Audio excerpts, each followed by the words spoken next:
1993 മുതൽ 2012 വരെ 20 വർഷത്തോളം ഇന്ത്യൻ ഷൂട്ടിംഗ് ടീമിന്റെ മുഖ്യ പരിശീലകനായിരുന്നു കോട്ടയം ഉഴവൂർ സ്വദേശിയായ പ്രൊഫസർ സണ്ണി തോമസ്.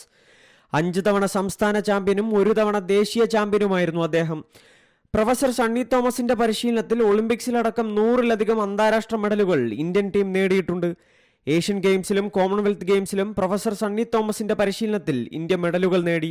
ഉഴവൂരിലെ വീട്ടിൽ വെച്ച് ദേഹാസ്വാസ്ഥ്യത്തെ തുടർന്ന് ആശുപത്രിയിൽ പ്രവേശിപ്പിച്ചെങ്കിലും ഹൃദയാഘാതത്തെ തുടർന്ന് അന്ത്യം സംഭവിക്കുകയായിരുന്നു. ഒളിമ്പ്യൻ അഭിനവ് ബിന്ദ്ര, ഗഗൻ നരംഗ് തുടങ്ങിയവർ പ്രൊഫസർ സണ്ണി തോമസ് പരിശീലകനായിരുന്ന കാലത്താണ് ഇന്ത്യക്കായി മെഡലുകൾ നേടിയത്. ജസ്പാൽ റാണ, അഞ്ജലി ഭഗവത് തുടങ്ങിയവരും പ്രൊഫസർ സണ്ണി തോമസിന്റെ കീഴിൽ പരിശീലിച്ചിട്ടുണ്ട്. 1964 ഉഴവൂർ സെന്റ് സ്റ്റീഫൻസ് കോളേജിൽ 26-ാം വയസ്സിലാണ് സണ്ണി തോമസ് ഇംഗ്ലീഷ് വിഭാഗത്തിൽ അധ്യാപകനായി ജോലിയിൽ പ്രവേശിച്ചത്. വിരമിച്ച ശേഷം മുഴുവൻ സമയ ഷൂട്ടിംഗ് പരിശീലകനായി പ്രവർത്തിക്കുകയായിരുന്നു. സംസ്കാരം നാളെ ഉച്ചയ്ക്ക് Ernakulam saint Martin D porous ദേവാലയത്തിൽ നടക്കും. C Malayalam news, Kottayam. പുതിയ വാർത്തകളും വിശേഷങ്ങളും ഇനി വിരൽ തുമ്പിൽ.